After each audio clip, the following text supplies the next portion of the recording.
Hey guys, welcome back to Storytime with Mr. Isaiah.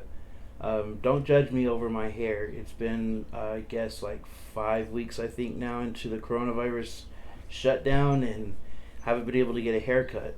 So, another thing that I've had several people ask me about is why do I always wear the same clothes? That's because I record multiple videos in one day. So, for instance, you guys are on story number 6 of Hank Ziegler, and I'm starting chapter 9 in Sink or Swim. So I'm quite a ways ahead of you guys. I'll be recording quite a few videos today, and then I've also got some videos to record for your Kindness Matters lessons that are coming up. So every day is a recording day for me, and it gets really tiring and really stressful. So make sure that you say hey in the comments. Let me know what you're thinking. Let me know how you like the stories. Don't forget to click subscribe and click the bell so you don't miss anything. Alright, I'm going to jump right into chapter 9. 2 days later, Woody and me, now both seamen second class, were on a train for Miami. Of all places, to the new Subchaser training center they'd just opened down there.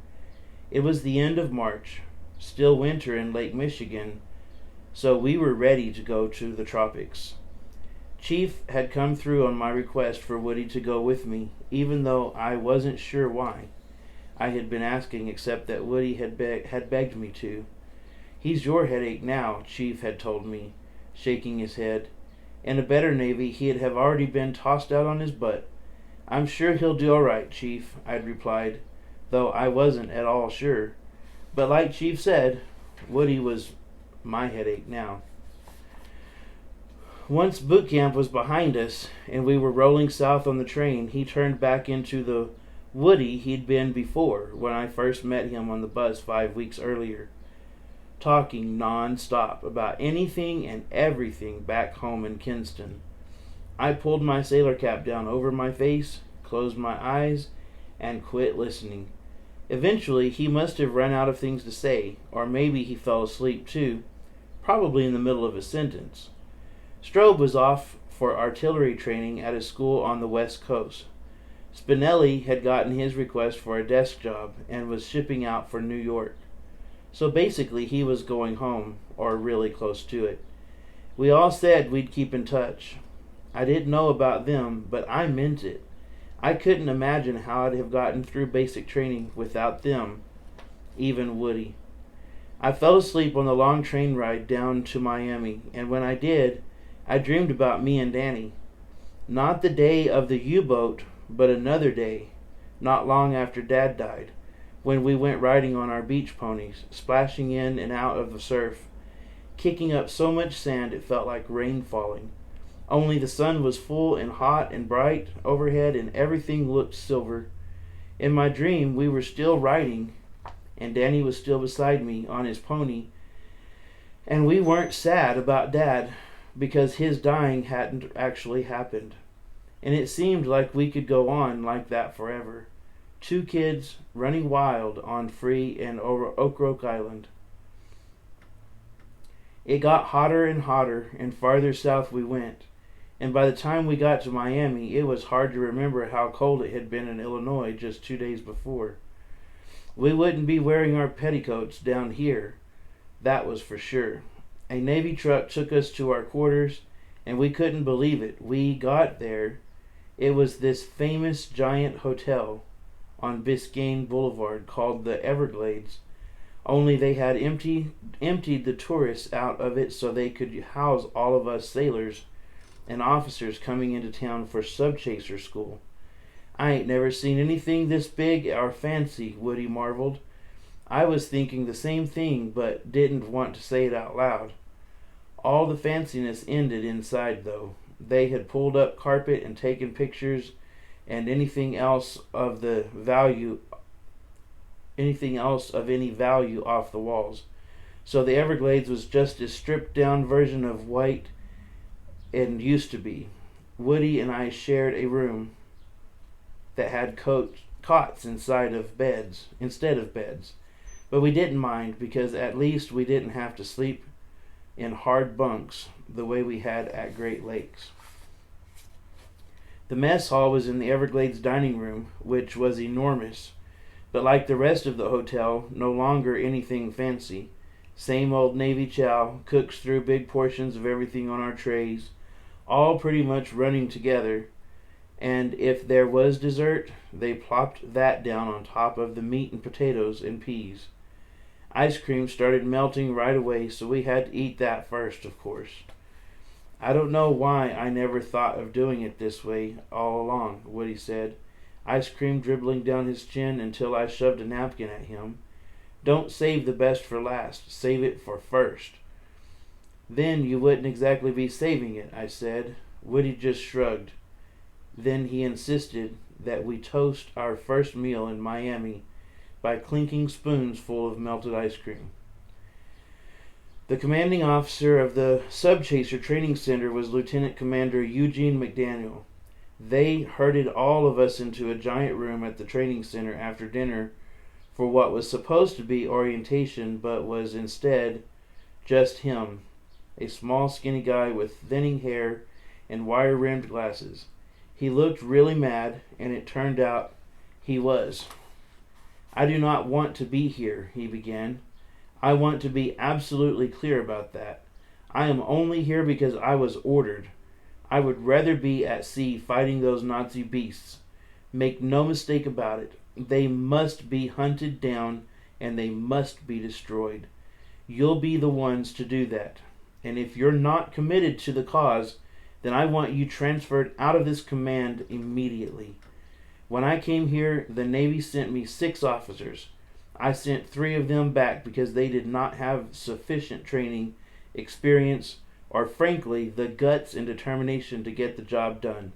You have heard that a civilian merchant unloaded his produce on a Navy pier and that I had it tossed.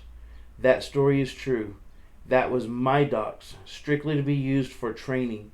There, a war going on, and I do not have time to, or patience for anybody or anything that gets in the way of our winning it.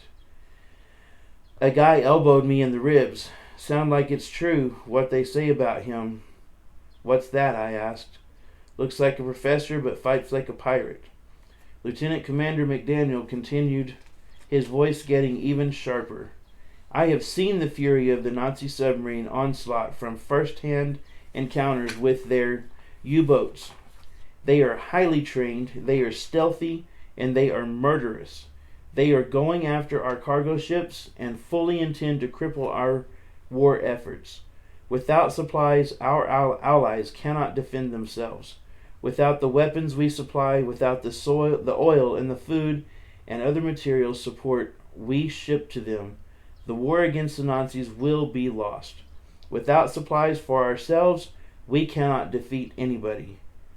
Right now, the Nazis are winning. If their rate of success sinking our supply ships in the North Atlantic continues, by this summer we will have lost hundreds of ships and thousands of men aboard those ships. These are men who are risking and losing their lives all for the Allied cause. We will not allow this to continue. You will take the training you receive here, and you will then take the fight to the Nazis, and you and I will defeat them. He paused, took off his glasses, wiped them with a handkerchief, then put them back on. As you leave here today, I want you to look at something I have had placed right outside, so you can see it every day of your training. It is, or was, a lifeboat.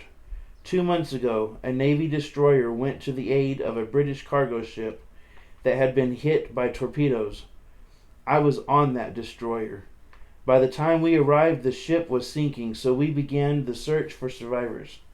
Lookouts spotted a lifeboat. The lifeboat you will see outside this room. No one on it was alive. It was riddled with bullet holes, splattered with blood, and littered with dead sailors. He paused again. He picked up a glass of water and drank some, then continued. What that meant, gentlemen, in case you are unfamiliar with how the Nazi beasts operate, is that after torpedoing the British ship, the U-boat surfaced, approached the lifeboat, and instead of taking prisoners, as is required under international law. They uncovered their deck guns and machine gunned those helpless, defenseless merchant sailors. We gave those sailors a proper burial at sea. I ordered their lifeboat be lifted onto the ship and had it placed on the training grounds, bullet holes, blood stains, and all, as a constant visual reminder of why you are here. And with that, Lieutenant Commander McDaniel turned and walked off the stage. Old blood and guts, the guy sitting next to me said. That's what they call him, and I can see why. I nodded, and so did Woody, sitting next to me on the other side. We saw the bloody lifeboat when we filled out. It was sitting in the sand under a couple of low palm trees. All the bullet holes were marked with rings of white paint, and there were a lot of them, too many to count. There were dark stains inside the boat, soaked into the wood. I felt a chill just looking at it, even though it was sunny out and a hot 80 degrees. Alright guys, and that's the end of chapter 9. So we're going to continue on here in a minute with chapter 10, but it'll be a new day for you. So whatever time you're watching this video, I hope you're having a wonderful day or a wonderful night. Some of you have been staying up after midnight and posting comments on the videos right when they post. So I really hope that you'll start going to bed a little earlier. My grandpa used to tell me that nothing good happens after 10 o'clock. So that means everybody should be in bed by 10. I know, that's a little bit boring, isn't it? Have a good day, guys. I love you. Be safe, be careful, stay healthy and whole. Goodbye.